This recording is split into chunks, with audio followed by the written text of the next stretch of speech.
What's up YouTube? I'm Valentin the Mad, and this is a Gore review of Contagion.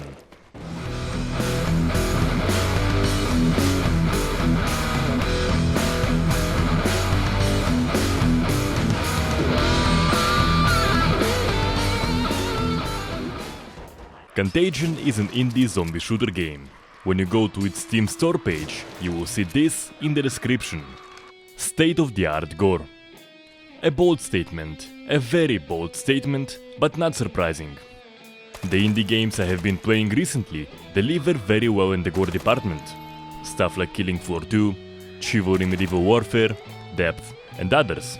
So Contagion's got to be at least somewhat gory, but the question is, how gory exactly? Let's find out. I'll be reviewing every aspect of the game's gore effects, and the score will be set based on 4 categories: body damage, environment, animations and sounds, the feel. Each limb has 1 point of amputation, and the head can be damaged or dismembered. On beheading, the same generic severed head would drop for every single character. Whether it's a blonde chick or a black cop, you get the same stuff. Shots at the head will cause nice and gory looking damage variations. However, they won't always work right. There's no entry wound. There's no blood splatter around it, and you actually can't destroy a head. On shotgun attacks, you will see this. The looks of the beheadings and the dismemberment on the body are actually very good. There was a lot of attention put into it, and you can clearly see that. The only issue with the looks is that there isn't enough blood splatter around the amputation and generally on the body.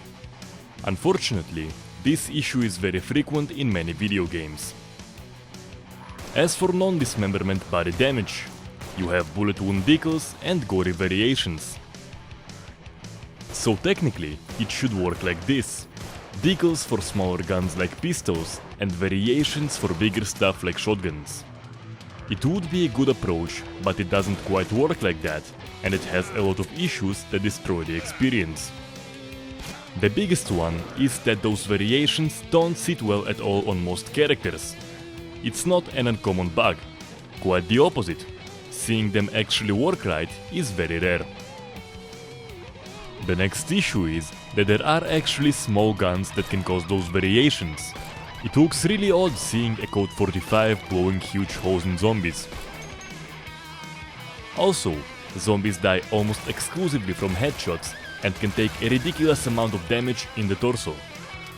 The purpose of this is to up the difficulty of the game, but to be honest, I don't like this move for one simple reason. At some point, you will stop seeing response on the zombies. If you take a shot at an area where you already caused the variation, you won't see anything happen to the body. To avoid that, the game would require a truly dynamic mutilation system where you can tear zombies apart, blow holes in them, and whatnot. Something like that would actually be state-of-the-art gore. But then, if you would have a mind-blowing system for body damage, why would you ever want zombies to die easily? Eventually, I'm looking for good responses for every single shot, and the headshots only mechanic does not help to achieve that.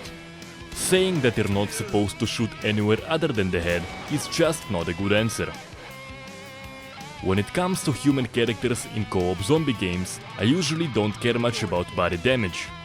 Some variations for wounded characters and a few gory variations for dead ones usually do the job, but Contagion is different. Contagion has a PvP mode called Hunted, where human characters fight each other in the last man standing type of a game. My favorite game mode by far actually. The issue is that human characters have no body damage at all. Absolutely no response whatsoever. Activating the zombies' body damage for human characters would be a good start, but not enough. Seeing people with wounds on their body run around like nothing happened would make no sense, so changes in the animations department are necessary too. And of course, how can we have a zombie game without at least one bullet sponge character? Contagion has this riot police guy who can basically survive entire magazines emptied at his head. Not only that makes no sense at all, I'm not sure how exactly is something like this supposed to be fun. The game would simply be better off without this character. The blood spitting mechanics are bad in this game. They mostly include staining surfaces right behind the character, and there are a few more conditions for spawning blood stains on the floor. Taking the wounds and the blood puff effects into account, what you see in Contagion is not nearly enough.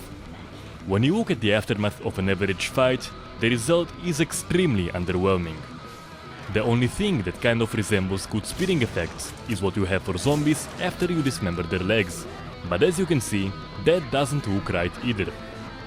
So really, the spitting mechanics need to be written almost from scratch, and the game would require a much bigger variety of bloodstains for different things that can happen to the characters. How's the mess in the long term though?